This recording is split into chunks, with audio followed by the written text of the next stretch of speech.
எனக்கு ஒண்ணும் புரியலங்க, எனக்கு ஒண்ணும் புரியல. ஒரு பக்கத்து சோசியத்தை நம்பாத சபாநாயகர் இருக்காரு, இன்னொரு பக்கத்து சோசியத்தையே நம்புற முதலமைச்சரும் இருக்காரு. எனக்கு புரியலங்க, புரியல ஏன் இப்படி எல்லாம் நடக்குது. மக்கள் ஓட்டு போட்டுதான் இவர் முதலமைச்சர் ஆனாரா? போனார்ல, எங்க போனாரு? திருச்செந்தூர் முருகன், அவரு தான் இவரை முதலமைச்சர் ஆக்கணும். அப்ப ஜோசியக்காரரு திருச்செந்தூர் முருகனை போய் பாரு, அங்க போய் சத்ரு சம்ஹார பூஜை பண்ணு அப்படின்னு சொன்னாரா? அதான் பண்ணாரா? அப்புறமேல் நேரா சீரடி பாபா போயிருக்கீங்களா?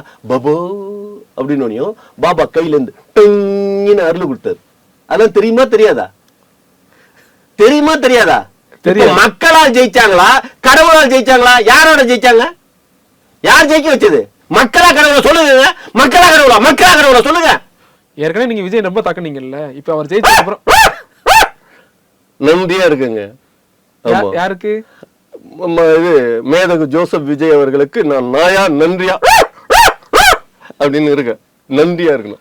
ஒரு மனுஷன் நன்றியா இருக்கணும். நன்றி எப்படி தெரிவிக்கிறது?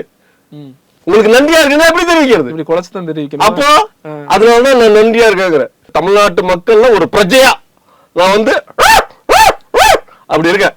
புரியுதுங்களா? ஆமா. சரி, நன்றி, வணக்கம். நீங்கள் நன்றி அப்படியே சொல்லுங்க.